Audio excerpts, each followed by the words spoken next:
Bonjour à tous et bienvenue pour un nouvel épisode de Critflix. Alors vous le savez, chaque semaine, on est une émission qui fait la part belle au cinéma et à la télévision, mais aussi aux autres médias.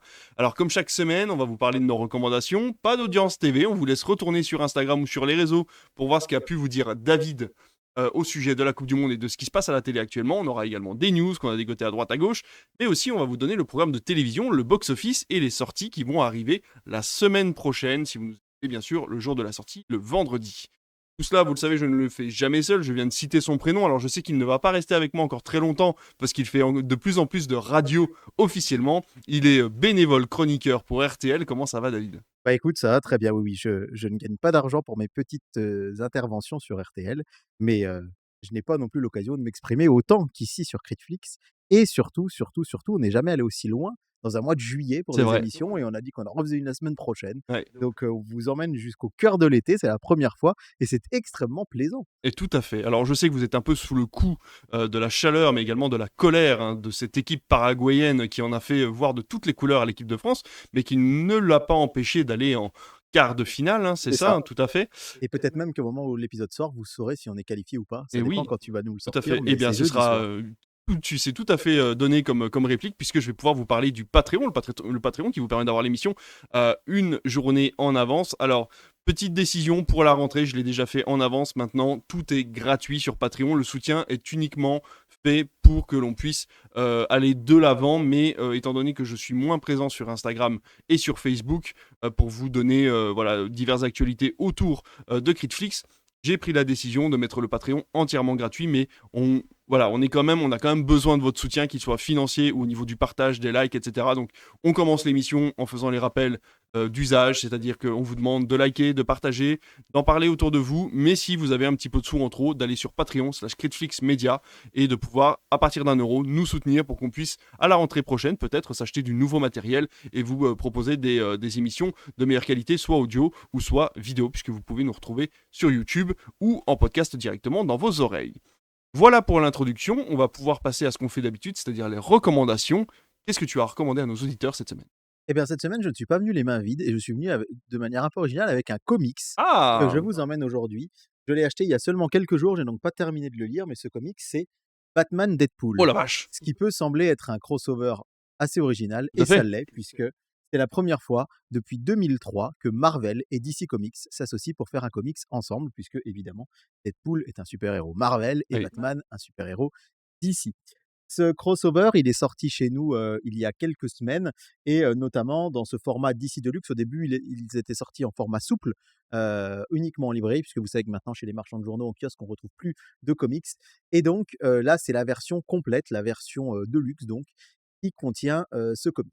Alors, pourquoi est-ce que je l'ai acheté? C'est vrai que je lis, quand même, pas mal de bandes dessinées, peut-être un peu moins de comics que je le lisais il y a 10 ans, mais pour moi, c'est quand même un sacré événement puisque un crossover Marvel DC, ça n'arrive jamais ou presque. La dernière fois que c'est arrivé, c'est parce que Marvel et DC ne s'en sortaient pas financièrement et que la seule façon de Voilà, remonter, c'était de et pouvoir c'est ce que j'allais des dire. crossovers. Ce n'est pas forcément un énorme point positif. Comment se porte le marché du comics? Alors en France, évidemment, ça reste un marché de niche, ça l'a toujours été. Alors on va, enlever un peu cette bulle, cette parenthèse dorée des années, 2012, on va dire, où, Mmh, le MCU est arrivé un peu à son apogée avec Avengers notamment, tout à fait. et où on a eu l'arrivée d'Urban Comics et des New 52 chez DC qui ont relancé un petit peu la machine.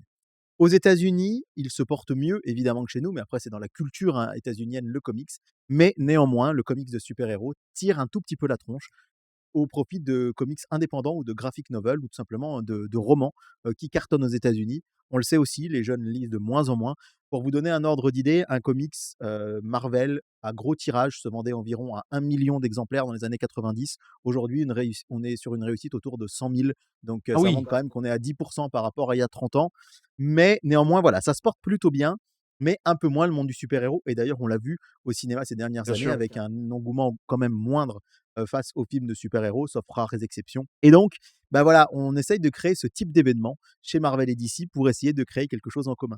Alors évidemment, on peut être un peu surpris de prime abord de voir Deadpool arriver avec Batman. On aurait peut-être plus l'imaginer avec Iron Man ou autre, mais évidemment, ça crée un véritable décalage entre ce Chevalier Noir très sérieux et Deadpool qui est complètement barjot. Alors il faut savoir qu'il y a aussi eu beaucoup d'autres crossovers en ce moment chez DC, ça fait un peu râler les gens parce qu'on a eu Batman et les Tortues Ninja qui Ouais. était génial et ça a un peu ouvert la porte à plein de choses. On a eu Batman et les Power Rangers, je crois. On a eu Justice League versus Godzilla versus Kong. Et là, le dernier en date, c'est Batman dans l'univers de Sonic.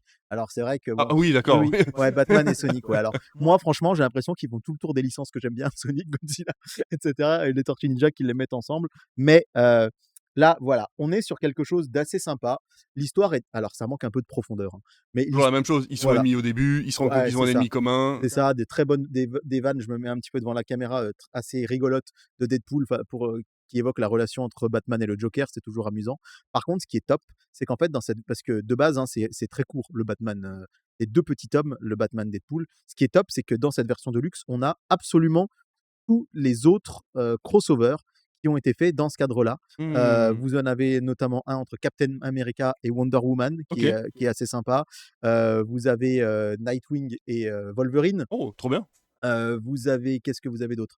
Hulk et Harley Quinn, voilà, que je vous montre ici. Ah d'accord, OK. Voilà, en fait, ils ont Marvel et DC en ont profité pour faire s'unir tout un tas de leurs super-héros, Tu sais si ça a été chapeauté scénaristiquement et au niveau des dessins par les 2 ouais, maisons? exactement, par OK. les 2 maisons et ça a été notamment, mené en grande partie, chez DC par, Grant Morrison, à qui on doit quand même de grands classiques, avec aussi des dessins de Greg Capullo, mais ça a été chapeauté par les 2. Ah oui, c'est quand même des grands noms, quoi. Oui, Greg Ouais, ouais. Capullo effectivement pour le dessin. Donc là, on est sur la deuxième partie.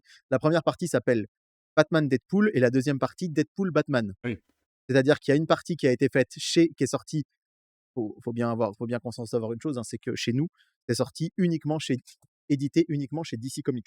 C'est uniquement chez Urban. En Ouais, fait, chez Urban, ouais. c'est Ouais, ouais. l'éditeur de DC qui l'a Mmh. sorti. Aux États-Unis, il y a eu un comics DC qui s'appelait Batman Deadpool et ensuite chez Marvel Bien sûr. est sorti Deadpool Batman. Parce que Et chez donc Panini que ça doit faire la tronche alors du coup, parce que c'est bah, eux ouais. qui ont les droits Ouais et normalement de chez alors, en fait, Marvel. c'est Marvel et DC qui se sont mis d'accord, OK. et je pense que Bah c'est plutôt la qualité ah d'édition oui, non mais faut chez pas oui, oui, Urban oui, je suis pour d'accord. moi et moi, je préfère largement cette Ils ont qualité jamais d'édition-là. réussi à remonter la pente Panini, à récupérer Non, un peu les beaux jours, c'est vrai que c'est ça. ouais, je suis d'accord avec toi. Donc ensuite, on a d'abord Batman Deadpool, puis tout un tas de petits crossovers, puis Deadpool Batman qui vient clore un peu, toute cette histoire et après on retrouve donc c'est là où on retrouve notamment Captain America et Wonder Woman et où on retrouve aussi, pour les plus petits, Jeff et Crypto. Alors c'est rigolo parce que c'est les Ah 2 trop personnages marrant! de BD pour tout Bah ouais, petits. Je salue, Sylvain s'il nous écoute parce que je sais que son fils qui a, 4 ans est hyper fan de Jeff et donc là, bah, Jeff et Crypto, c'est vraiment trop rigolo de les je connais retrouver moins aussi tous Jeff, les mais 2. par contre Crypto, mes Bah, enfants sont trop, voilà, trop ouais fans, et ouais. donc c'est vraiment très sympa. On a Daredevil et Green Arrow OK. aussi qui sont réunis et voilà, je crois que j'ai fait à peu près le tour. Jeff qui est de plus en plus connu grâce à Marvel Rivals, hein, je crois, c'est Ouais, un c'est des ça, personnages de du jeu exactement. vidéo et Exactement, ouais, ouais, tout à fait. On a, aussi, Rocket et son anneau tout neuf, qui est un crossover entre Rocket Raccoon et Green Lantern. trop Voilà bien. Ah, tu me donnes envie. et ce qui est très, très chouette, alors je te le prêterai volontiers quand Ah ouais, j'aurai avec fini grand de le lire. plaisir. Je vais vous le montrer, puis je vais te le filer pendant que je finis de parler de ça. C'est en fait les 30 dernières pages qui sont, Les une sorte artworks. d'artbook en fait. C'est Ah des ouais. artworks où les dessinateurs de Marvel et de DC, se sont associés pour faire des planches qui sont absolument magnifiques. Moi, je vous cache pas que j'ai quasiment acheté l'album que pour ça, parce que je me disais que ces artworks étaient dingues. Alors D'avoir, Lobo, avec, Deadpool, en voilà, même ouais, temps, ouais. ouais, ouais, exactement, ouais. C'est des trucs qui sont Très, très bien. c'est très chouette. Donc voilà, j'ai pas fini de le lire, pour être tout à fait honnête avec vous, puisque en fait, ça, c'est mon cadeau de fin d'année. Ça peut te paraître bizarre, mais Tu un cadeau en tout fait, le dernier jour de l'année scolaire, je vais m'acheter un cadeau tous les ans. trop Genre, bien. je Ouais, m'auto-félicite. tu as bien raison. L'année dernière, je m'étais acheté quoi l'année dernière? Bah, je m'étais acheté un joli cadre pour décorer ma maison.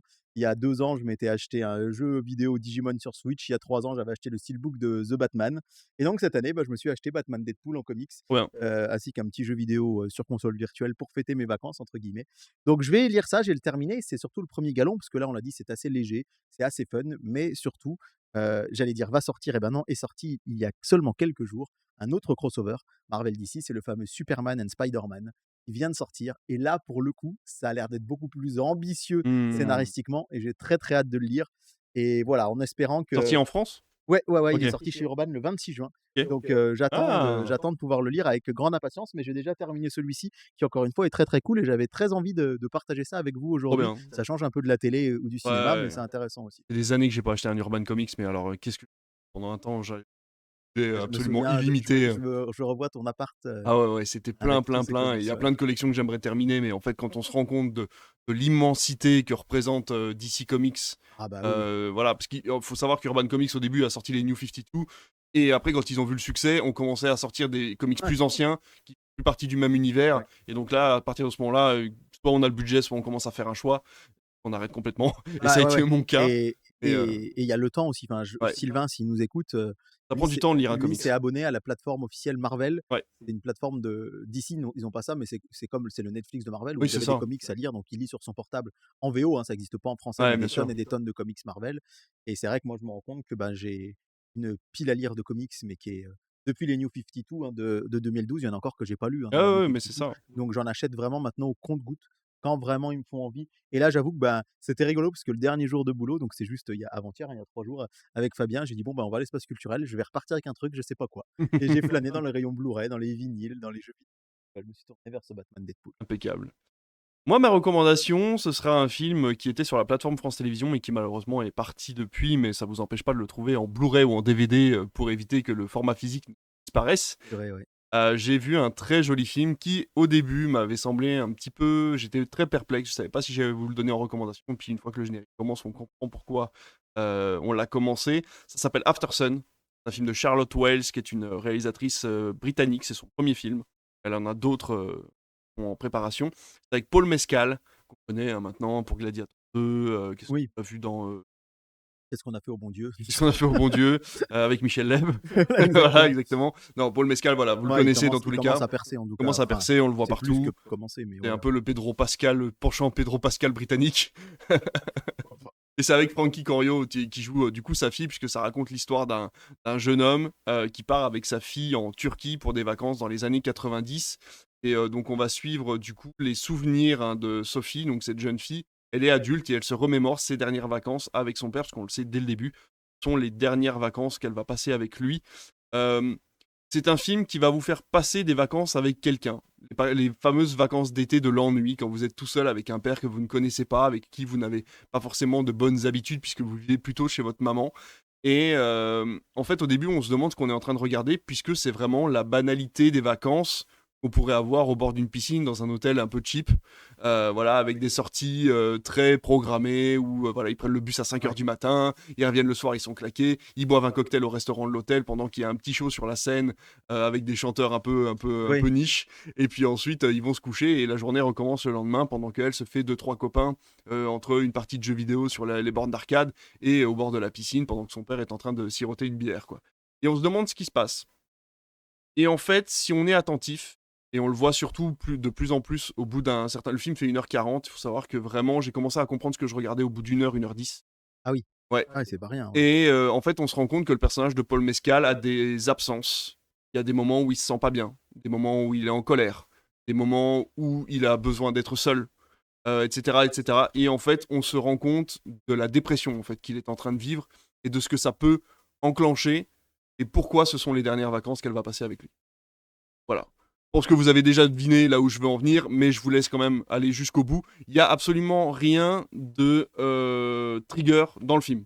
Voilà, aucune violence quelle qu'elle soit. Il n'y a aucune scène trash non plus. C'est vraiment tout. C'est un film mélancolique et très doux amer en fait sur qu'est-ce que ça peut être une dépression et comment ça peut finir, comment on peut aider les gens, comment voilà. Donc c'est vraiment très très bien. Je peux pas vous en dire plus, je vous conseille juste de le regarder parce que moi j'ai été vraiment, j'ai pleuré au début du. Ça a commencé, je me suis vraiment pris de plein fouet le générique. Et en plus de ça, vu que je suis papa, je pense que ça a joué 2 fois plus sur mon humeur. Mmh. Mais voilà, pour vous dire que vraiment, j'ai adoré ce film. Mais je vous dis, tenez le coup. Parce qu'en fait, au début, on se rend pas vraiment compte. On s'ennuie, mais pour de vrai. Mais parce que c'est fait exprès. Il faut s'ennuyer avec ces 2 personnages-là pour comprendre où est-ce qu'on va. Voilà pour Aftersun, ma recommandation de cette semaine. Pas d'audience, du coup, cette semaine. Tu en as Alors, une petite en peut-être. fait, pour moi, c'était une news un peu audience où englober un peu, Ouais. une audience un peu globale, notamment de ce début de semaine, pour dire qu'en fait, ben, TF1 est un peu à la ramasse, même si la chaîne reste devant parce qu'elle a des primes relativement Bien forts. sûr. On notait quand même le succès des 2 dimanches soirs avec Barbecue et Plancha. Plancha a très bien résisté à la coupe du monde la semaine dernière. C'est vrai que moi j'ai revu Barbecue, qui a une petite histoire un peu singulière parce que c'est le premier film que j'ai vu en tant que bénévole au cinéma. C'est marrant que je me rappelle ça, mais le dernier que j'ai vu avant d'être bénévole, c'était Le vent se lève de Miyazaki et Barbecue, c'est le premier en tant que bénévole, que j'avais vu en même temps que Noé. Je m'étais fait une soirée, rien à voir, un Noé, de Darren Aronofsky et J'avoue. Barbecue, d'Éric Laven et en fait, bon, bref, j'ai trouvé que ce film était finalement assez touchant. Vous dire quand même que le Tour de France cartonne, hein, puisqu'on est à entre 4 et 5 millions le week-end d'audience et là on est à 3,5 la semaine, hein, l'après-midi. C'est des chiffres de prime time, hein, enfin même pas, il y a pas beaucoup de chaînes qui font entre 3, 5 et 4 millions en prime time, alors imaginez l'après-midi. Et qu'en face, du coup, c'est très compliqué pour les téléfilms de TF1. Je vous cache pas qu'hier après-midi, je me suis posé devant le début du téléfilm de TF1 juste pour voir, qui s'appelait Coup de foudre au lagon bleu, Oh là. voilà et en fait, je me suis dit: «C'est pas possible, c'est les mêmes acteurs que dans Même les moi, je téléfilms de préférerais Noël». regarder le Tour de France. Ah bah oui, mais je me suis dit: «C'est pas possible quoi, c'est les mêmes acteurs que les téléfilms de Noël». Eh J'ai oui. retrou L'actrice et l'acteur principal, je les avais déjà vus 12 fois dans, Mais ils les tournent dans la foulée, hein. ouais, c'est ça, ouais, mais je pense que parce que les téléfilms de Noël sont tournés majoritairement en général entre avril et juillet. Là, j'ai vu un post sur Instagram de la responsable doublage chez TF1. Ils sont en train actuellement de doubler les téléfilms de Noël OK. qui vont sortir, en C'est marrant que novembre ce et soit la directrice des programmes de TF1 qui s'occupe du doublage, la tellement directrice c'est acté que ça ouais, en fait, c'est-à-dire que les TF1 les films, quand TF1 achète des films, ils sont déjà doublés par le distributeur et quand TF1 achète des téléfilms, il y a quelqu'un qui est spécifique qui s'occupe ouais, des doublages sur la ouais, bien chaîne, sûr. qui recrute des comédiens, et cetera et elle me suit, enfin, on se suit mutuellement sur Instagram et là, j'ai vu qu'elle avait mis une petite, elle avait mis une petite story où avec, début du tournage là, donc juin, juillet, il double ce qui va sortir en Ouais. novembre. Mais seulement 500 000 téléspectateurs l'après-midi contre 3,5 sur France 2. La marche est quand même énorme et puis vous dire que, Ça va faire la heu tronche quand même. ouais, ouais, ouais. Hier, Camping Paradis a fait 1,7 million et loin d'être, énorme, sachant que juste avant, il y avait les films Camping les lundis qui marchaient beaucoup mieux, C'est mais pas bon. des inédits en plus? Non, Ah, c'était des rediffs, OK. c'était des rediffs et par contre en face Portugal-Espagne, alors l'élimination du Portugal, ça peut porter un peu préjudice à M6 parce qu'on sait que c'est un pays de foot extrêmement populaire en France, mais quand même un 8,3 millions pour un match pardon dans lequel il y a pas la France. 8,3 millions. Est-ce que ça va être la le Et en fait, prochain? j'ai hâte d'avoir les audiences mensuelles d'M6 pour voir ce que ça va donner pour la suite, sachant qu'en juin, TF1 est quand même devant. Parce que le foot cartonne sur M6, mais les journées restent très, très tiédasses, en fait. Là où TF1, en fait, a une certaine régularité. Par contre, on y reviendra et si vous regardez les vidéos, vous voyez, c'est ce qui est intéressant, c'est ce gros flop du rugby, en fait, sur Ouais, TF1. ouais. Ça marche. Le problème, c'est que l'équipe de France ne joue que les matins et là, en programmant Argentine-Écosse, ils font que 800 000 et en fait, malheureusement, l'organisation de la compétition, c'est là où c'est la différence avec la coupe du monde où, M6 et la FIFA se mettent d'accord pour que la France joue pas trop tard la nuit, tout ça. Là, c'est une organisation, pour laquelle la France est assez mineure dans tout ça. Pour les Néo-Zélandais, c'était le prime time et ça a cartonné. Chez nous, ça fait 1,4 million et en fait, TF1 s'est engagé à diffuser en prime time pendant 3 samedis de suite ces matchs-là, sachant qu'Écosse-Argentine a fait 800 000. On va avoir de Après nouveau, les samedis à la télévision, on le sait depuis des mois, sont pas enfin hyper folichons non plus. ouais, mais TF1 avec The Voice et avec tout ça, c'est quand même entre, Ouais, mais l'été, ils font ça aussi? non, mais l'été avec Ninja Warriors ou des Ah oui, choses c'est vrai comme qu'il y avait ça, Ninja Warrior. Mais il est ils pas cette année, ils ont dit qu'il y avait non, pas eu de non, du tournage, coup, hein. comme il y a ça, ouais, ils arrivaient quand même largement à faire 2 à 3 millions. Là, Ah, 800 000, ouais. c'est quand même ras des pâquerettes. OK. Moi, je vais vous parler cinéma et je vais surtout vous parler de la Cinémathèque française puisqu'on a appris que changer de présidence, c'est Isabelle Huppert qui va, maintenant présider la Cinémathèque française. Elle remplace, Costa Gavras, pardon, qui avait 93 ans, enfin qui a 93 ans, il est pas encore mort le pauvre, je le donne déjà mort. 93 ans, Isabelle Huppert en a 73 et donc du coup, pourquoi je vous en parle? Parce qu'elle va avoir plusieurs missions. La première, ce sera de comme n'importe quel président, de défendre la mémoire du cinéma d'auteur et du grand public au sein de cette référence de la cinéphilie mondiale. Ça a été fondé en 1936 et s'est installé dans le quartier de Bercy à Paris. C'est un article du Monde hein, que je vous cite ici. La deuxième chose qu'elle aura à faire, c'est redresser un petit peu la barre et surtout redresser un petit peu l'image de la Cinémathèque française qui est malheureusement en proie à plusieurs polémiques ces dernières années. On s'en souvient, je ne sais plus si on vous en avait parlé, mais je crois qu'on n'en a pas parlé. Netflix en 2024, il y avait la programmation du Dernier Tango à Paris, qui est un film très polémique puisque à l'intérieur il y a une scène de viol de l'actrice Maria Schneider qui a été faite sans son consentement et qui est Ah, toujours dans le film et qui n'est pas coupée et dont les je ayants me droit rappelle ne bien de veulent ça. pas couper la scène et donc la Cinémathèque française avait décidé de le programmer quand même Et donc il y avait une grosse manifestation, surtout voilà, pour les associations féministes qui avaient voulu la déprogrammation du film, ce qui avait réussi à être fait. Donc le film avait été déprogrammé à l'époque. Et la deuxième chose, c'est surtout que l'institution était épinglée par la Cour des comptes, parce qu'apparemment ils gèrent assez mal leurs objectifs, ils utilisent trop d'argent et ils n'arrivent pas à conserver les films de patrimoine, et il a proposé assez de diffusion auprès du public avec le budget qu'il leur a alloué. Il faut savoir que 3/4 du budget de la Cinémathèque française provient de fonds publics et le dernier quart de fonds privés. Donc il y a quand même derrière voilà, le gouvernement est quand même un petit peu derrière leurs chaussures pour essayer de les faire avancer, et que ça se fasse avec pas trop d'argent, mais qu'ils le fassent correctement, quoi. Donc voilà, cette Cinémathèque française, on espère que Isabelle Huppert va pouvoir du coup la maintenir à flot, parce que c'est quand même, ils ont quand même énormément de documents à l'intérieur. C'est une des plus grosses archives mondiales, avec plus de 50 000 films de patrimoine, près d'1 million de documents sur le cinéma, et des milliers d'appareils qui sont là-bas stockés et qui peuvent être mis plusieurs fois par an en avant lors d'expositions, de choses comme ça. Et il y a une deuxième cinémathèque française qui a été ouverte à Marseille il y a quelques mois maintenant, et donc qui peut aussi participer du coup activement à montrer tous ces films de patrimoine et tous ces documents. Moi, je vais vous parler du retour de Téléfoot, puisqu'on vous a dit Oui, c'est l'émission vrai. devait être annulée, Et oui, ne devait être plus que sur TF1+, et là, miracle, TF1 annonce le retour de Téléfoot à la rentrée. Bah oui, sauf qu'en fait, il y avait un petit loup, hein, TF1 ayant les droits de diffusion du championnat de France de Ligue 1, c'est-à-dire des résumés des matchs. Et ce qu'il faut bien comprendre, c'est que légalement, les chaînes télé ont le droit de montrer que quelques secondes d'un match de foot oui, dans leur JT, parce que c'est le droit à l'information. Tout le monde a le droit d'être informé et de d'accord. voir quelques secondes. Ok. Mais pour avoir le droit de montrer des résumés de matchs, il faut les droits. C'est pour ça que Ah oui. beaucoup de gens râlent que beIN Sport, l'ARCOM ne les autorise à mettre sur YouTube que des résumés d'1 minute des matchs dont ils ont Ah, oui. l'exclusivité à la Coupe du Monde. Donc ça fait relativement court. Et donc en fait, TF1 a passé un deal. Ça a payé en plus des droits de diffusion. Ouais, c'est ça. C'est Oh là. un lot, en fait. Tu achètes je sais pas, la grosse affiche, le match du dimanche soir, tu achètes le reste des matchs, tu achètes la deuxième affiche, la troisième affiche, etc., etc. Et en fait, tu as plusieurs lots. Et tu achètes dans ce lot le droit de diffuser des résumés. Alors pendant un temps, c'était France 2 qui l'avait. Ça a été très longtemps Canal+, avec son Canal Football Club. Là, c'était France 3 qui avait une partie des droits. Et là, TF1 ont les droits pour la Ligue. Et en fait, dans leur contrat, ils se sont rendus compte qu'ils n'avaient pas le droit de ne pas diffuser l'émission en télé en clair. C'est-à-dire qu'ils ne pouvaient pas faire l'émission uniquement sur TF1+. Ils ont encore 1 an de droit. Qu'à cela ne tienne, eh bien, ils ont mis les bouchées doubles TF1 avec un partenariat avec la chaîne L'Équipe. Ok. Ça a été annoncé la semaine dernière. Donc en fait, sur TF1 de 11h à midi, vous aurez tous les dimanches Téléfoot. Et sur la chaîne L'Équipe de midi à 13h, vous aurez Téléfoot l'after.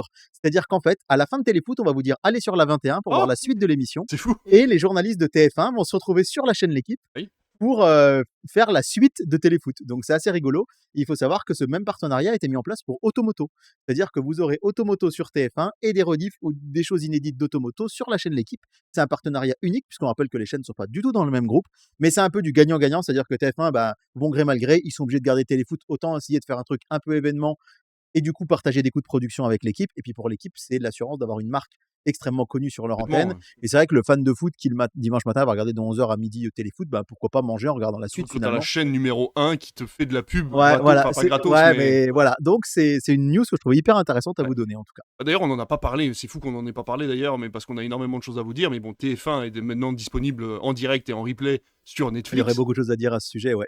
Et ben, je pense qu'il faut en parler parce que c'est quand même quelque chose d'absolument extraordinaire. À la même période où Canal+ se plaint et TF1 se plaignent aussi de faute d'accord, d'un arrêt de diffusion des chaînes thématiques Ouais. TF1 et par prolongation peut-être des chaînes principales de TF1 sur Canal+. Elles sont parties là, hein, le 30 juin. Ushuaïa TV, Histoire TV, TV Braise. On ne sait jamais qui est en tort et qui a raison dans cette histoire, parce qu'il y a toujours En des tout accords cas, financiers. les négociations continuent. Ok. L- Comme chaque En fait, chaque fois. TF1 a fait un communiqué en disant on est quand même les plus gros producteurs de documentaires en Euh, France avec ces chaînes. Et si elles disparaissent, et le fait que ce soit plus sur Canal, ils ont un peu mis un coup de pied à l'Arcom en disant si Canal nous diffuse plus, en fait, on va peut-être arrêter. Hein. Ça Oui. sert à rien, les gens vont plus Oui. nous regarder. Oui. Donc du coup, voilà, Canal continue de négocier en dessous. C'est vrai que TF1 Plus n'est toujours pas sur MyCanal. On rappelle que c'est MyTF1. Mm. Ça existe encore C'est vrai que MyTF1, ça- l'ancêtre de ouais, ouais. TF1 Plus uniquement via Canal. Et c'est vrai qu'on rappelle que l'accord avait été ric-rac avec TF1, Ouais. etc. Et donc effectivement, l'arrivée de TF1 sur Netflix, ça a été un gros événement. Alors, est-ce Même qu'ils moi, quand je vais sur espèrent pouvoir Netflix, là, remplacer l'autre jour, je vois un film, je me dis tiens, je vais le mater, et là, je vois de la pub. Bah oui, mince, c'était un film TF1+. Oui. C'est pas forcément très clair du coup. Je me suis dit attends, j'ai pas un abonnement Et en fait, bon. Je pense que c'est comme les gens avec Prime qui comprennent pas quand est-ce qu'il faut acheter le film ou quand Ouais, est-ce qu'ils vont alors, dans le forfait. c'est quoi. ça. Là, c'est différent parce que c'est pas de la VOD, c'est que sur Prime, des fois, ils disent ah, il y est, puis en fait, non, faut l'acheter. Là, tu l'as quand même, mais tu vois que t'as de la pub. Ouais. Mais bon, bref, c'est assez intéressant comme sujet, en effet. Va arriver au cinéma, je sais pas si t'es au courant, un nouveau préquel d'Ocean Eleven. Ocean Ouais. 10. Bah écoute, pour l'instant, son nom c'est Ocean Eleven's Prequel. Ok. Il n'y a pas encore de nom, mais alors c'est hyper intéressant de savoir qui est au casting, à la réalisation et à la production, puisque alors Fabien c'est Antoniente, le réalisateur, avec Michel Michel Leb et Leb. Kev Adams. Oui. Oh, ça Et serait tellement beau. Mais tu n'es pas si loin, bah, quand même un petit peu, mais pas si loin quand même. On vient d'annoncer que Vicky Krieps, du coup, ferait partie du casting. C'est l'occasion pour Hollywood Reporter, chez qui je suis allé chercher cet article, permet de faire un résumé de qui est au casting. On aura George McKay, qui est connu pour avoir joué dans le film 1917 de Sam Mendes oui, il y a quelques temps. bien sûr. On va avoir aussi Lauren Ridloff, qui est connue pour The Walking Dead, et Jack Holden, qui sont des noms que peuvent connaître les gens qui regardent pas mal de séries. Mais on aura surtout Omar Sy, Ah, vient d'arriver mais de rien. dans le casting. Ah, je l'avais jamais trouvé, c'est Moi là, non mais c'est plus. fou. Elle Non, est c'est dingue. ton Elle est dingue. Ah bah, Omar Sy. bah, Ça faisait un écoute, peu- je la garde. Mais voilà, donc Omar Sy vient rejoindre le casting en tant que star française dans le film, et tu vas très vite comprendre pourquoi. Il y aura également Bradley Cooper, Margot Robbie, Wagner Moura, Wagner Moura, c'est celui qui joue dans L'Agent Secret, ce film brésilien qu'on a passé il y a quelques temps, Ah, et oui. qui a eu l'Oscar. Oui, il y a eu un Oscar, je crois. Il a eu l'Oscar du meilleur acteur, je crois. Monica Barbaro et Josh Gad. C'est Bradley Cooper qui va réaliser le film. Énorme. Il est produit par la société de production de Margot Robbie. Et ça se passera en 1963, pendant le Grand Prix de Monaco. Génial. Alors, j'adore.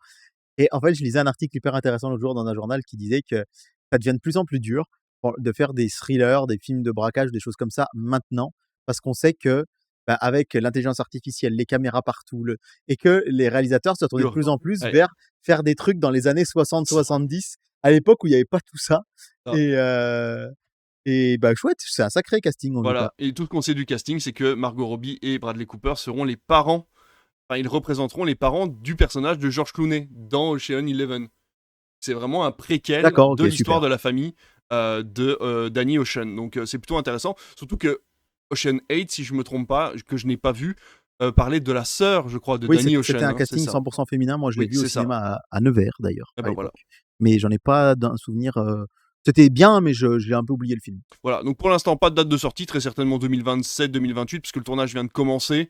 Donc voilà, on en entendra parler un petit peu plus tard, je pense. L'année prochaine, on reviendra dessus quand on aura peut-être une bonne annonce ou une date de sortie. Moi, j'ai deux petites news cinéma que je vais grouper en une parce que pas grand chose à vous dire, mais quand même vous dire que eh ben, l'été prochain, c'est officiel, Quentin Tarantino va commencer le tournage de son 10e et dernier film, qui devait être The Movie Critic, et en fait, bah, ce sera pas ça. Ah. Il a annoncé à son producteur que bah non, c'était, ce serait complètement autre chose, mais qu'il ne dirait pas quoi, pas ce que ce sera, pardon, à qui que ce soit.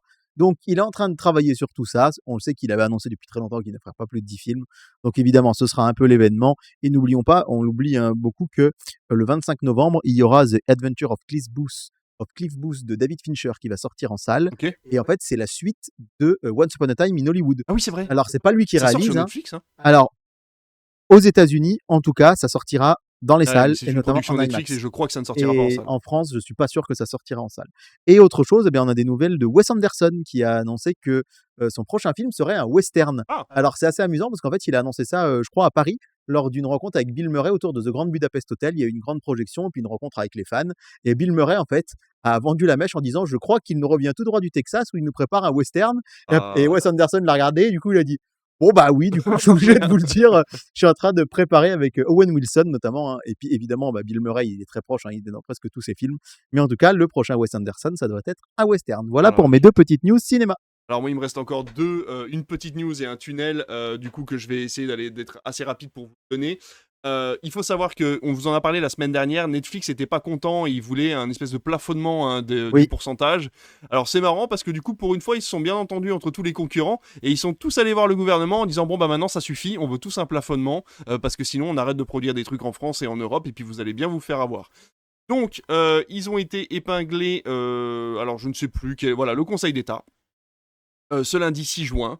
Et donc voilà, le papier est parti, donc on va attendre de savoir ce qui se passe. Il faut savoir, on vous en parle pas tous les ans, mais tous les ans c'est la même rengaine. Ouais. Tous les ans, quand arrive sûrement la facture du CNC, ils Non, doivent mais se bien dire, sûr, bon bah allez, il y en a marre de filer des sous à la France. Euh, Certains arguments, on vous l'a dit la semaine dernière, tiennent la route, c'est-à-dire qu'ils ne peuvent pas indéfiniment produire des choses en Europe et en Ah France oui, en oui, c'est ce qu'on fonction a des dit, oui. sous qui leur sont demandés. Donc il paraît logique qu'un plafonnement soit mis en place. Mais voilà, il faut que des deux côtés, tout le monde s'entende. Et surtout, ils veulent avancer, encore une fois, cette histoire de chronologie des médias. Il faut savoir que Supergirl, qui est un échec aux États-Unis, sortira sur les plateformes et en VOD à partir du 27 juillet. Truc de fou. On l'aura même pas encore chez nous. Si, on On l'aura l'aura, déjà mais diffusé, voilà. mais pour Donc dire. pour dire qu'il sera Oui. disponible et du coup très facilement piratable, puisque Mais la c'est version ouais. numérique sera sortie, il faut aussi penser à C'est vrai ça. que Supergirl, ça a l'air compliqué, hein. Ouais, C'est et critique et public, ouais. le succès est pas au rendez-vous. C'est J'ai ça, lu on un long parlera du article box-office là-dessus. de toute Bref, façon tout à l'heure, je pourrais vous donner à peu près les chiffres, hein, je pourrais donner les chiffres d'ailleurs de sa première semaine, mais c'est vrai que il a là, fait 2 Supergirl, entrées, je crois. pas beaucoup plus. Non, Non, non, non, quand même pas, mais bon, bref. voilà, Moi, j'ai hâte de le voir quand même. ouais, moi j'ai hâte de le voir, c'est compliqué, mais bon voilà, on sait qu'il y a eu en plus des histoires de problèmes d'entente artistique entre Oui, James Gunn et le réalisateur de ouais, Supergirl. il y a eu des reshoots en Ouais, fait, hein. c'est ça. Et en fait, dans les projections test, il a eu, de la première version, il avait une moyenne entre 55 et 60 sur 100, chez les spectateurs qui l'ont vu en projection test, c'est pas terrible. Et la version que vous avez en salle maintenant était autour des 70. Ok. C'est quand même largement mieux, mais Ouais. sur Superman, on était plus autour des 90. Ouais, ouais. Donc c'est dire s'il y a quand même un différentiel. Après, voilà, moi j'ai hâte de le voir parce que je pense que le fait que ça soit une héroïne féminine, qui Oui, soit très peu utilisée au oui, cinéma, le dernier film de Supergirl remonte à 1984. D'ailleurs, je me demande si Wonder Woman 1984 ne s'appelle pas 1984 en rapport avec Supergirl. peut-être.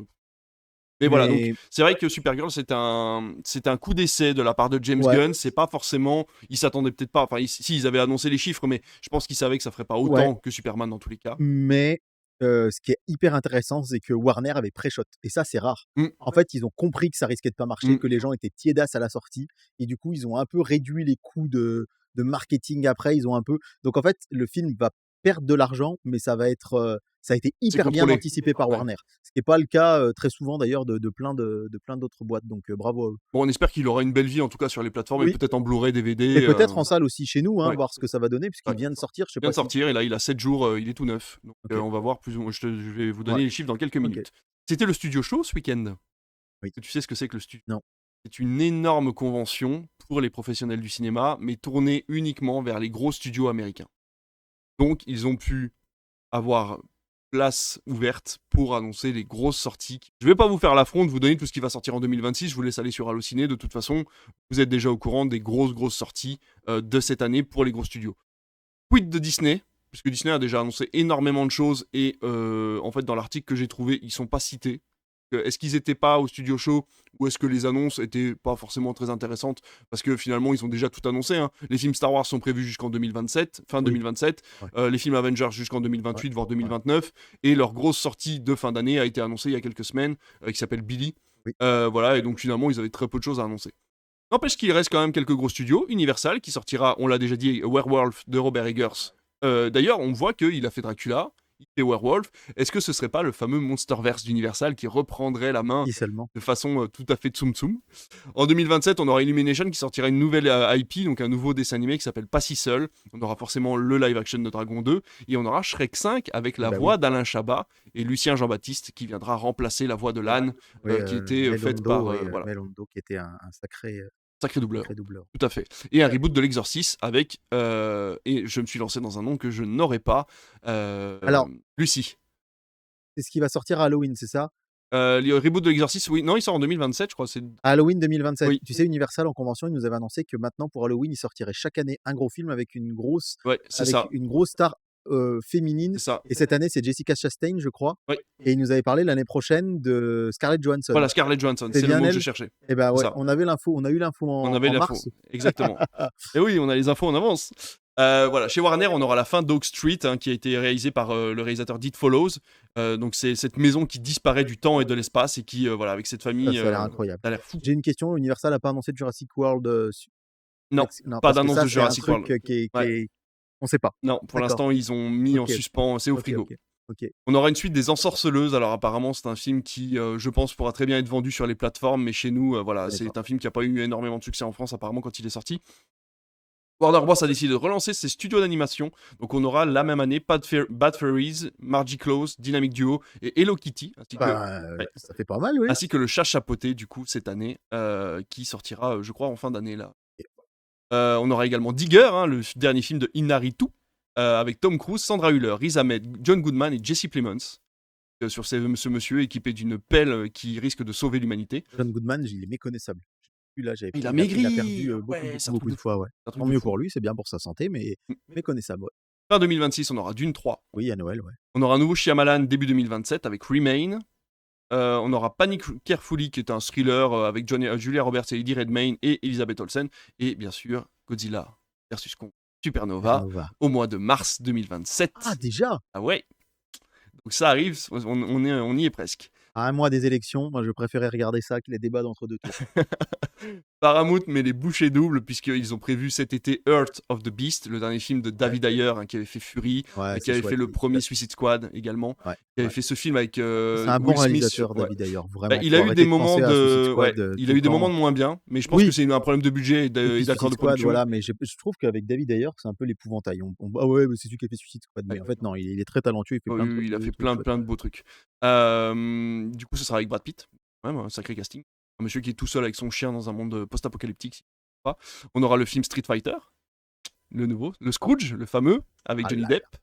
Mon beau-père, ma belle-fille et moi, alors ça je l'attends un peu moins, je vais pas te mentir. Angry Birds 3 qui a été annoncé il y a quelques minutes, Ah qui sort ouais, à la fin de l'année. ça Hein. marche encore le jeu vidéo, ça ou...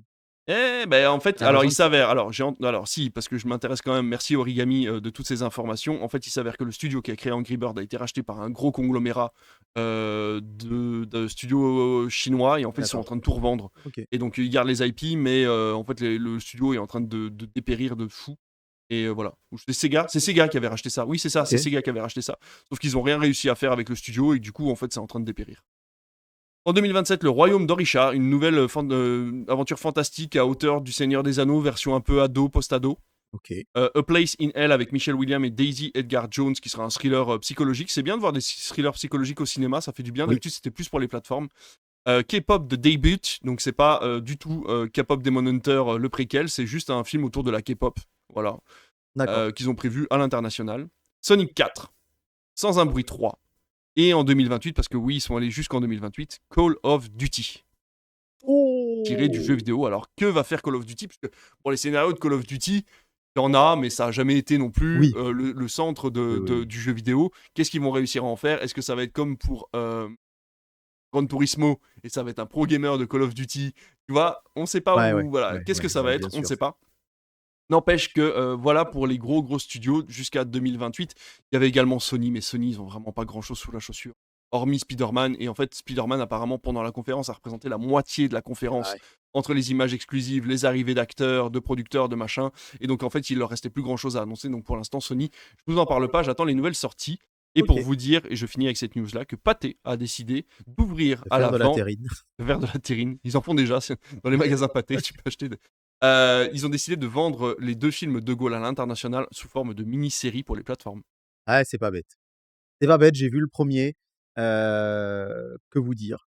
J'ai failli sortir de la salle au bout d'1 heure parce que Merde. j'étais extrêmement fatigué. Ah d'accord. Mais je te l'ai dit, hein, c'était une séance coup de pied aux fesses. Ouais. J'étais mort de ma journée de boulot et au bout d'1 heure, je me suis dit: «Pouf, c'est très bien, mais je vais pas tenir jusqu'au bout» et en fait, je suis sorti, je suis allé aux toilettes, j'ai bu un verre d'eau et après j'ai été un peu happé par la suite du film. C'est quand même très bien fait. Mmh. C'est très bien réalisé, c'est assez prenant. Maintenant, le défaut que j'ai moi, mais que ça ne concerne qu'un tout petit pourcentage de la population, c'est qu'en tant que prof d'histoire, Ouais. bah, en fait, je suis pas surpris par le scénario. Et oui, Il y a c'est beaucoup ça. de liberté prise par rapport à la vraie histoire, il y a des personnages fictifs qui n'existaient pas, mais et je trouve ça génial qu'enfin, parce que dans les programmes, hein, on passe très souvent du général de Gaulle qui fait l'appel du 18 juin au général de Gaulle qui vient libérer la France en juin, enfin, qui arrive en France en 44 et tout ce qui est au milieu, c'est passé relativement vite dans les programmes de classe. Là, on voit enfin tout ce qu'a fait de Gaulle à l'écran, mais comment vous dire?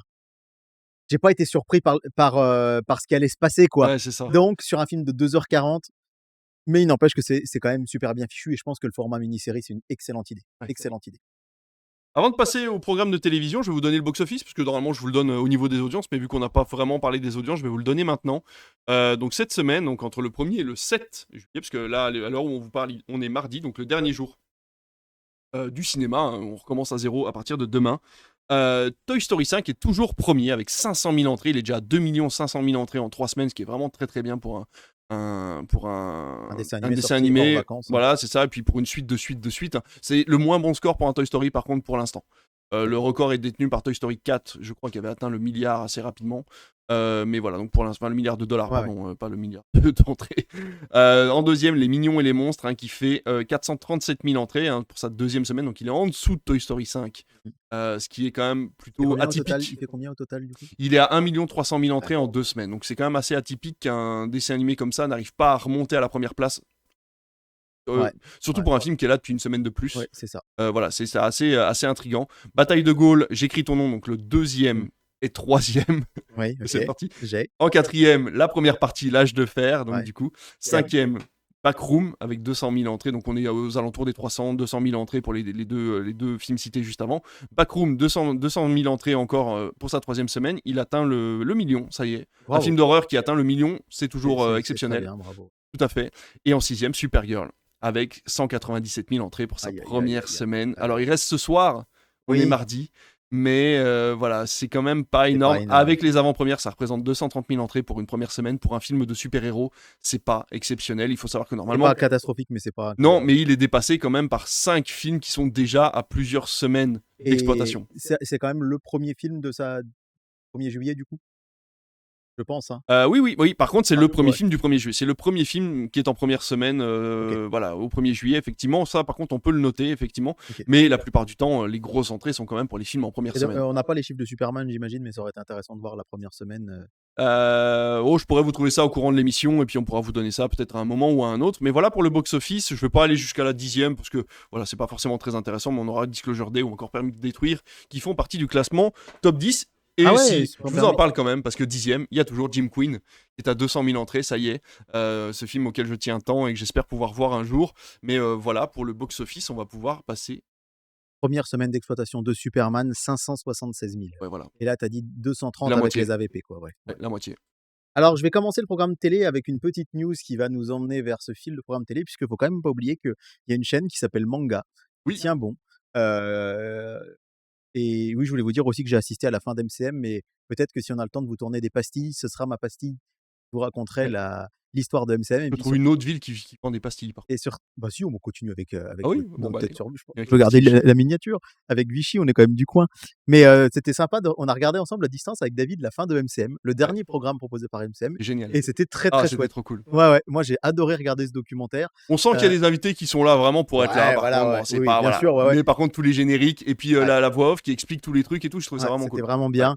MCM, malheureusement, donc c'est terminé. Mais Manga existe toujours, c'est une chaîne du groupe Media One, et il faut dire qu'ils font beaucoup de choses pour la restauration des œuvres et des animés. Il faut savoir qu'en 2022, ils avaient fait tout un travail de restauration sur Ranma 1,5 Oui. que j'avais regardé. Ils l'ont fait en 2023 sur Sailor Moon. Et donc là, ils viennent d'annoncer que pour l'été 2026, eh bien, c'est Sherlock Holmes de Miyazaki, sorti en 84. Je te montre Ah, la trop petite bien. image si ça Ah te parle. ouais, trop Et cool. donc, qui va être diffusé à partir du samedi 11 juillet. Là, ils viennent de finir l'exploitation de Jace et les Conquérants, c'est ça? Ouais, c'est ça. C'était Ouais, une remasterisation ouais, aussi. ouais.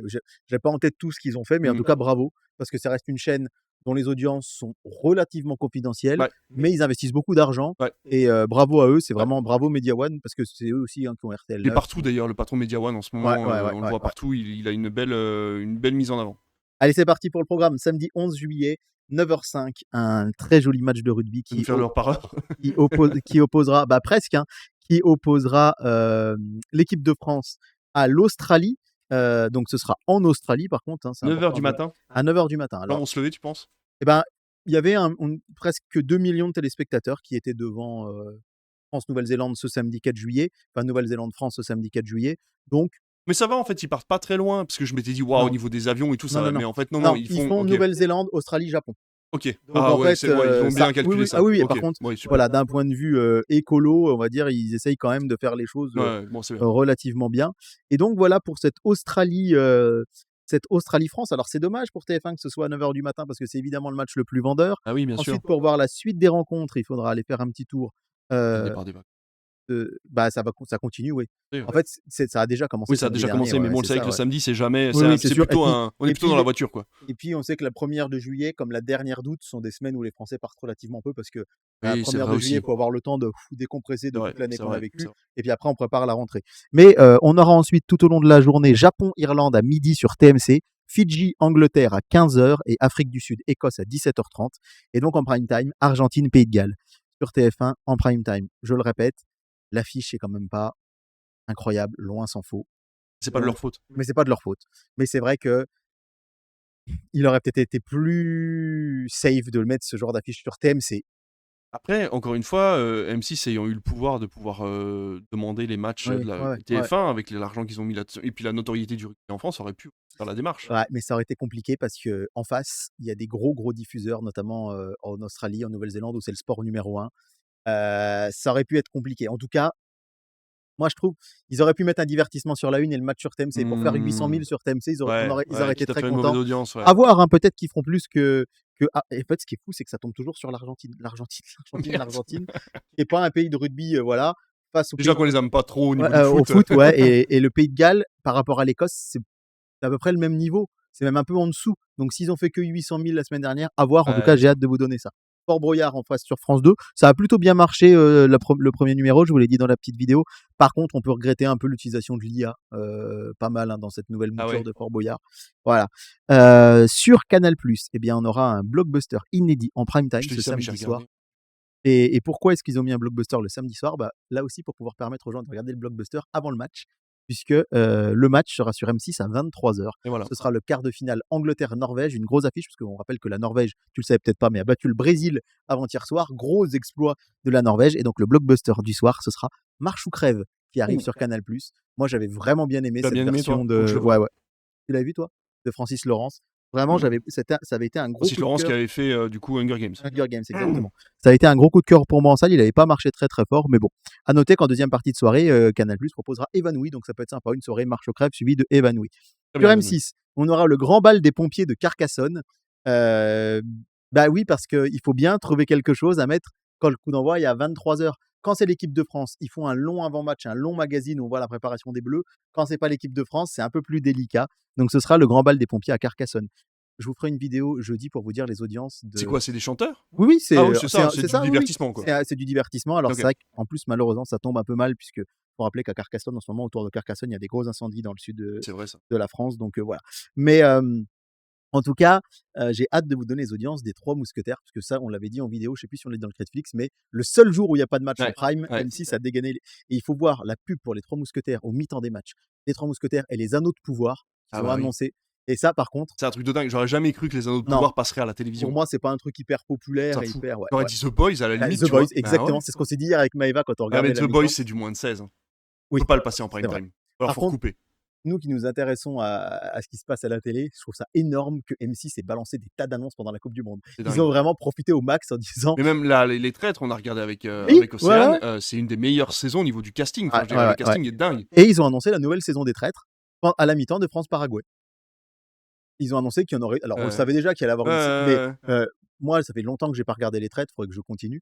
Mais j'ai regardé le match chez mon frère et ma belle-sœur, et à la mi-temps, ils sont regardés, ils ont dit mais non, ils sont en train d'annoncer la suite des Traîtres. Et c'est ce que M6 veut faire, et Ouais, ils ont bah, réussi, voilà. et bravo à eux. Voilà donc hein, pour le samedi soir. Sur T18, il y a une pièce de théâtre qui visiblement nous est consacrée, puisque ça s'appelle Deux hommes tout nus. On Non, n'est mais pas bon, loin de l'aide, la vue, la chaleur dans le bureau, je ouais, vais vous avouer que je vous rassure, c'est tout public, hein. Mais voilà, pour ce samedi soir, il n'y a pas grand-chose de plus en tout cas sur les grandes chaînes. Le duel du dimanche soir. Alors, sur TF1, c'est rare, mais TF1 dégaine un film inédit en plein mois de juillet. Et je pense qu'il faut rappeler, hein, 2024, je crois, le plus grand carton de TF1, il arrive le 31 juillet, là où personne ne l'attend. C'était Pourri gâté ah oui, avec Gérard Jugnot. Ils avaient fait 5 millions d'eux. ouais. Là, je pense qu'il y a un petit potentiel et qu'ils l'ont peut-être mis là, pas par hasard, parce que dimanche, si je dis pas de bêtises, je crois pas qu'il y ait de match de foot dimanche soir. Euh, ce film, c'est inestimable, avec Didier Bourdon et Eric Fraticelli et Philippe Corti. Est-ce que tu te rappelles de cette histoire où ils sont en Ah Corse oui, et ils il trouvent un trouve un coffre, oui, ouais, oui, oui, avec des pièces d'or avec dedans. des Oui, pièces oui, d'or, je me souviens de exactement. ça. Et donc, Didier Bourdon, c'est super populaire. C'est un C'est un Kelly, en ce moment, il est au ouais, taquet. En plus, Franchicelli, il est les au permis de taquet détruire qui arrivent. et je le rappelle encore une fois, il y a pas de match en face. Donc il le dégaine quand il y a pas de match. En plus, l'idée un peu d'un film qui se passe, comme ça, au bord de la mer, c'est typiquement un film de vacances et je pense que, les gens il y a des gens qui se lassent aussi peut-être un peu du foot et qui vont être contents de se passer une soirée cinéma. Alors, très, très bonne idée pour M6 d'avoir dégainé les mousquetaires là, mais là, en tout cas, je trouve ça, voilà, assez intéressant, Je pense pas que ça va retomber heu, comme un soufflé quand la Coupe du Monde sera terminée. c'est-à-dire? La notoriété que M6 est en train de s'accorder, d'avoir, parce qu'ils ont énormément de gens devant la télévision, ils annoncent énormément de choses, mais est-ce Oui. que ça va pas retomber Alors comme un soufflé? ça va forcément retomber, ils vont pas faire des soirées à des primes à 4-5, ou Ils vont pas devenir chaîne numéro 1 non, pendant ils 3 vont semaines. non, non, non, non, non, mais par contre, c'est vrai que ça a mis un gros coup de projecteur sur eux pendant un mois et c'est ce que voulait M6 parce qu'ils vont perdre de l'argent. Ils ont payé ça 200 millions d'euros, même si les annonceurs sont là, sont présents et que les audiences sont extrêmement encourageantes. Mais ça ils sont encore un peu plus dans la cour des Ouais. grands et notamment dans la perspective de rachat par TF1 qui gagne un peu de valeur. On rappelle qu'M6 a les droits de la Coupe du monde 2030 déjà. Donc Inestimable sera face au Sens de la famille. Je suis un peu plus partagé sur, Ah, c'est là où ils avec, changent de corps et tout là, Alexandra ouais, Lamy ouais. et Franck Dubosc. Donc voilà, Inestimable face au Sens de la famille. Petite pièce sur Inestimable sur le reste des chaînes. Alors Canal+ rediffuse C'est pas grave d'aimer l'Argentine, c'est assez rigolo toujours ce documentaire. Vous aurez la pièce de théâtre Chers parents sur France 4. Sur Arte, La nuit nous La pièce de appartient. théâtre, attention, Ouais, c'est pas ouais, le ouais, film. ouais, ouais, la pièce de théâtre. La nuit nous appartient sur Arte. Oh! Belle et Sébastien Nouvelle Génération sur W9. Sur TFX, Banlieue 13 Ultimatum, hein, on va pas vers du gros qualitatif. Connasse Princesse des Cœurs sur TF1 Série Film, j'avais Oui, pas oui. été très fan moi. Et 3 sur Sister, pardon, j'allais dire 3 sur France 3, rien à voir. C'était même pas une vanne, hein, c'est juste je me suis planté.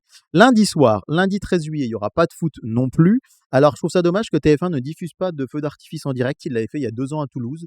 Ça avait très bien marché avec Karima Charbi qui avait présenté l'émission. Il devait le refaire l'année dernière à Rouen, mais le feu d'artifice avait été annulé à cause des conditions climatiques. Mmh. Et donc là, rien d'annoncé. Sur France 2, il y aura le concert de Peut-être que ça Paris. leur coûte trop cher Ouais, et au vu peut-être, ouais. des Ouais. intempéries, enfin des Ouais. canicules et tout. Sur France 2, par contre, il y aura le concert de Paris qui va être diffusé ce 13 juillet, puisqu'on rappelle qu'il n'y aura pas de festivité du 14 juillet à Paris cette année, en raison des 10 ans de l'attentat de Nice. Ah! Voilà, en mémoire de toutes les victimes, parce qu'on rappelle, ça avait été quelque chose de terrible qui avait Ouais, lieu à bien Nice sûr. le 14 juillet 2016. Bah, tous les événements sont décalés à la veille pour qu'il n'y ait pas de festivité pour les 10 ans. Donc, bah, à voir aussi, hein, côté audience. C'est peut-être aussi pour ça que TF1 n'y est pas allé le 13 juillet, parce que France 2 y est déjà. C'est Ça peut vrai être aussi, aussi tout à une fait. explication. La série Prisoners arrive sur Canal+, le lundi.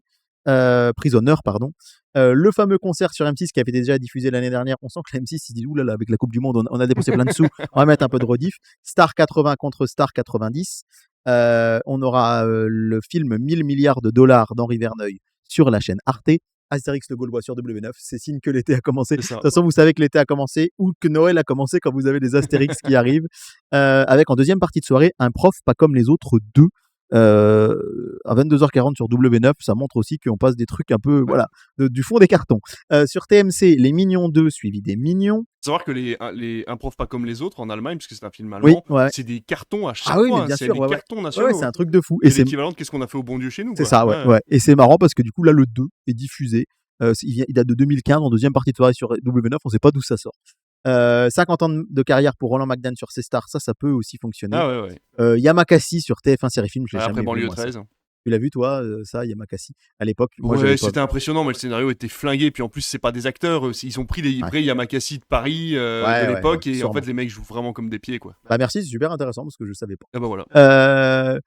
C'est marrant parce que Yamakasi, ça me remonte, ça me ramène à l'adolescence. Ça va être un peu le cas aussi du film d'RTL 9, puisque c'est Gothica avec Oh Halle oui, Berry sorti en je l'ai 2003. jamais Je l'ai vu. jamais vu non Ouais, plus. ouais, mais il paraît que c'est pas terrible. Et en deuxième partie de soirée, si vous l'avez loupé hier soir, It Comes at Night. J'adore ce film, vraiment. Regardez ce film d'horreur, il est incroyable. Alors hier soir, il était. Pardon, plus, lundi voilà, soir, ouais, lundi 6 juillet, il était tout à fait. diffusé sur RTL 9.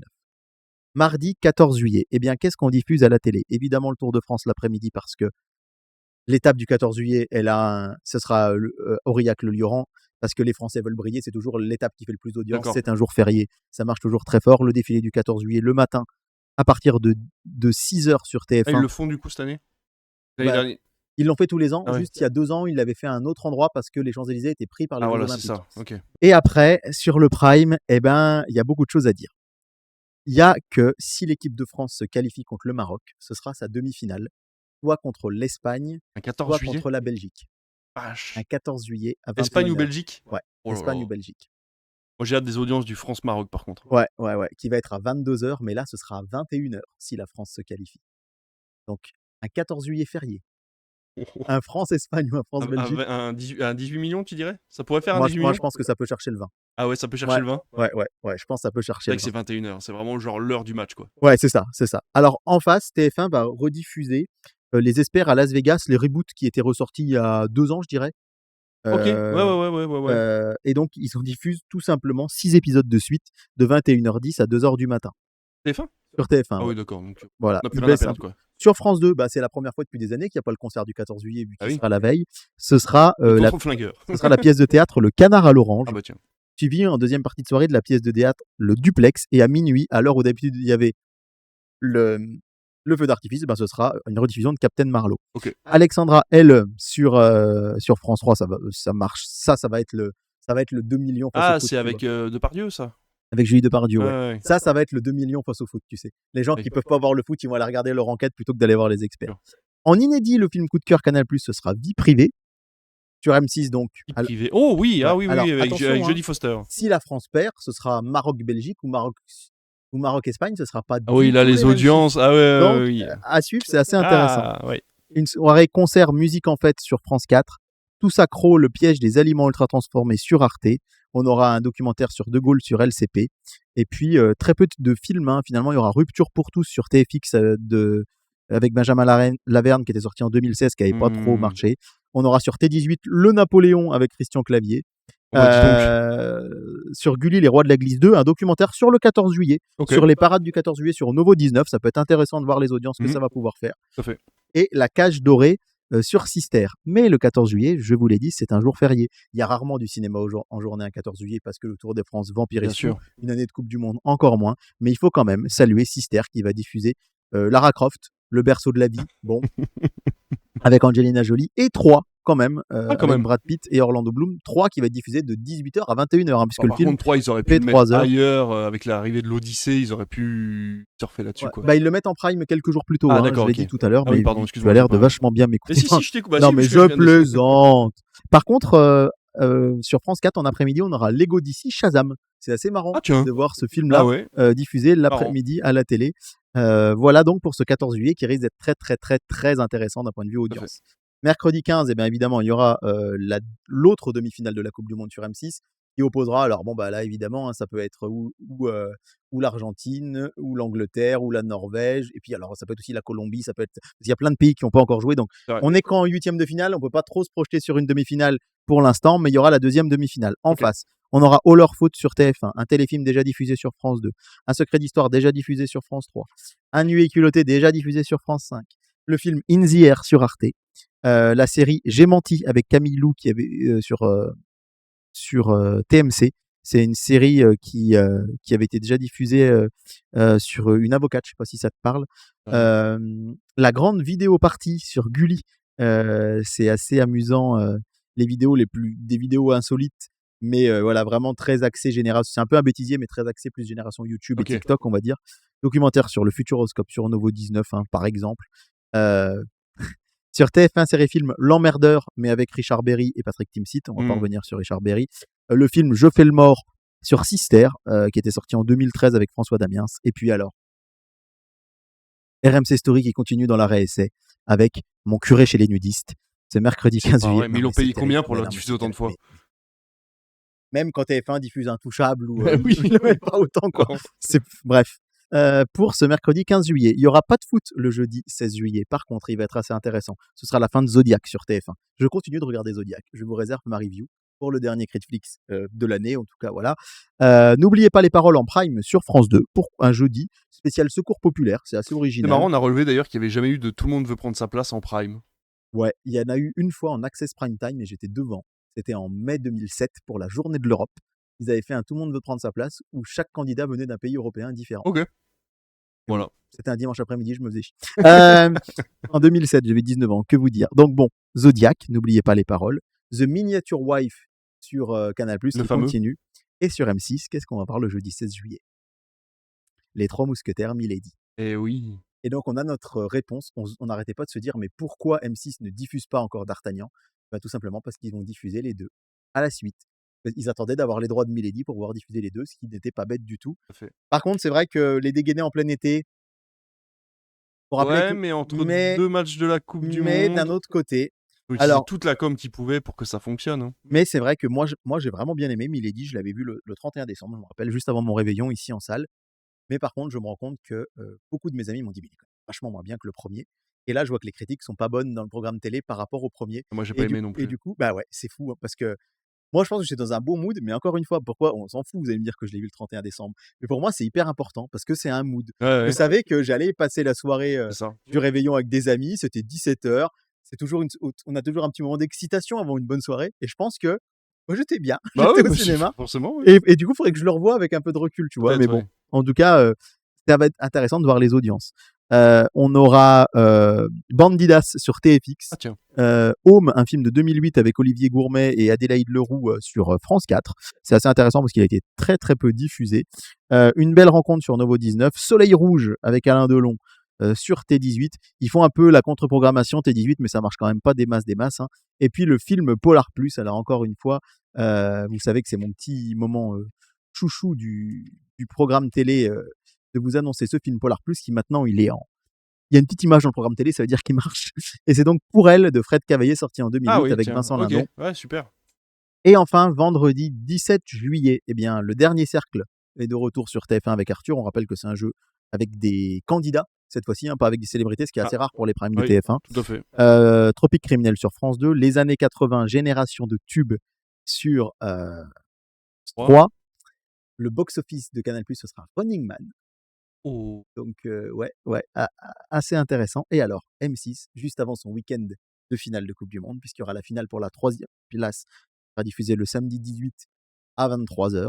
Et la finale, bien sûr, le dimanche 19 à 21h. Et ben M6 nous dégaine un sacré truc, puisque ce vendredi 17 juillet, il y aura Toy Story 4. Oh bah là.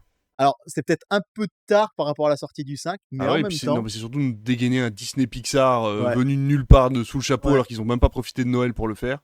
ouais. Mais alors, il a déjà été diffusé, hein, celui-là, mais c'est vrai qu'à Noël, il nous avait déçus de pas ou peu en passer. Ouais. Mais je me dis, ça peut être là aussi, tu es en vacances avec tes Ah gosses à oui, la oui, plage, tu rentres de sûr, la plage, le soir, tu as une télé dans l'appart, tu mets Toy Story 4.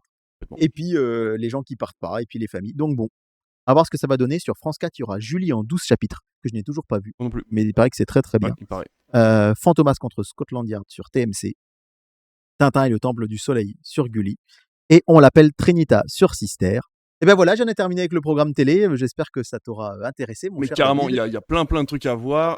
Vite fait, au cinéma, le 15 juillet, vous aurez forcément l'Odyssée qui arrive. Ah oui. Voilà, The Last Viking avec Matt Mikkelsen qui pense qu'il est la réincarnation de John Lennon. Ça a l'air plutôt drôle. Comet, que je crois tu as très envie de voir, hein, avec Vincent McCain et Alexia Chardard. J'espère qu'on va le programmer, ouais. Ouais, vous aurez également D'où vient le vent ou encore Kayara, Princesse Inca, donc un des dessins animés très indés de cet été qui, j'espère, pourra se faire sa place. Mais surtout un film que moi j'attends énormément qui s'appelle Le Héros de Berlin, qui a été réalisé par le réalisateur de. Comment c'était ce film-là où il faisait croire à sa mère qu'elle était toujours en Europe de l'Est. Les chansons pour Lénine, non. Goodbye Lénine. Goodbye Lénine, ouais, voilà, Ok. c'est ça. Et donc c'est le même réalisateur qui revient avec le héros de Berlin. Voilà, ça a l'air vraiment très très drôle et très sympathique. Voilà pour les sorties de cette semaine au cinéma. Vous avez de quoi faire à la télé ou au ciné Ouais. puisqu'il fait chaud, donc profitez de la clim. Et puis, Je me permets de vous teaser pour la semaine prochaine pour vous dire que j'ai déjà un aperçu du programme télé ah, post-Coupe du Monde et c'est assez intéressant puisque TF1 va dégainer des nouvelles cases cinéma. oh, En fait, il y avait eu un peu ça sur France 2 après les JO. C'est-à-dire qu'il y a toujours parfois chez les gens un petit coup de blues après un gros événement. L'avantage, c'est que le Tour de France va continuer pour encore presque 2 semaines, hein, après la fin de la fin, pardon, une grosse semaine après la fin de la Coupe du Monde. Mais TF1 a décidé de dégainer des cases cinéma en pleine semaine pour essayer de trop raccrocher bien. les gens après la Coupe du Monde avec des programmations, allez, de grands classiques français qu'on a Ok. déjà vus, mais aussi un peu audacieuses avec notamment le jeudi soir, une case qui va être dédiée aux films de super-héros. Et Oh. ils vont entamer ça avec un inédit de chez DC Comics. On en parle la semaine Et prochaine. voilà, vous n'avez plus qu'à écouter la semaine prochaine. Du coup, abonnez-vous, commentez, partagez, faites ce que vous voulez. Allez sur notre Patreon aussi pour vous abonner, c'est entièrement gratuit et ça vous permettra de vous tenir au courant de tout ce qu'on fait pour l'émission Critflix. On vous dit à la semaine prochaine pour la dernière émission de l'année, de la Ouais, saison. Ouais, peut-être. Alors, est-ce qu'on fera une mini-émission après pour vous Je donner les l'espère. audiences de la finale de la Coupe du Monde? Moi, je pourrais faire une émission par jour avec toi. Alors, c'est adorable. Merci beaucoup. Moi, je pourrais en faire une par minute, mais elle serait très courte et pas très intéressante. Bon, allez, à bientôt. Salut!